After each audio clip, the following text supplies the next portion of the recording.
Hallo almal, baie welkom by die Groot Ontbyt. In my industrie het ek al baie vrouens gehoor wat sê dat hulle sukkel met die groei van hulle wimpers en wenkbroue. Daarom het ek goed gedink om vandag vir julle 'n resep te deel wat jy by die huis kan gebruik. Goeie nuus is dat jy moontlik alreeds die bestanddele in jou huis het. En as jy nie het nie, kan jy dit gaan aanskaf by 'n naaste apteek. Het julle geweet, meeste mense het 90 tot 160 wimpers op die boonste ooglid wat uitgesprei is oor 5 tot 6 rye. En die onderste ooglid kan tot en met 80 wimpers bevat. Jou wimpers gaan deur 3 fases met hulle groeiproses.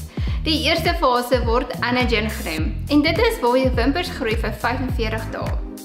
Die tweede fase word catagen genoem, waar jou haarfollikel verklein en deur 'n oorgangsfase periode gaan vir 2 tot 3 weke. En die laaste fase is telogen. Dit is waar die wimper wag dat 'n nuwe haartjie moet groei in die haarfollikel voordat dit uitval. So wat het jy nodig vir die resep? Ek het vir myself 'n leë mascara houer gaan kry, maar jy kan ook jou ou mascara houer gebruik en dit net goed uitwas. Dan het jy ook 'n soet amandelolie nodig. Dit bevat voedingsware wat jou wimpers beskerm sodat dit nie kan uitval nie. Kasterolie word al van antieke tyd gebruik vir kos, vir medisyne en haarverlies. Dit is ryk in Vitamiin E wat ook jou hare sal voed en beskerm.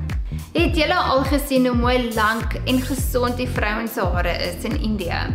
Dis omdat hulle klapperolie gebruik. Nou dit bevat vetsure wat die haar penetreer om die haargroei aan te help. En laastens is Vitamiin E olie. En dit is die belangrikste olie in die skoonheidswêreld, want dit is so goed vir jou hare en jou vel. Hierdie resep bestaan uit 4 bestanddele.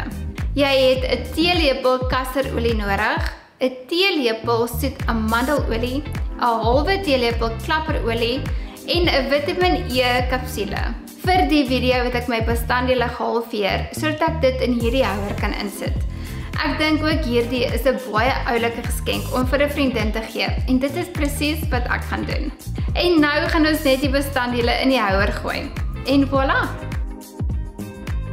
So voordat jy gaan slaap, kan jy die serum op jou wimpers en jou wenkbroue aanwend. Wees net versigtig dat jy nie te veel aanwend nie, want die olie hier binne is baie swaar en kan moontlik in jou oë ingaan. En daar het hulle dit nou. En wie weet, dalk as ek jou volgende week sien, het jy langer wimpers.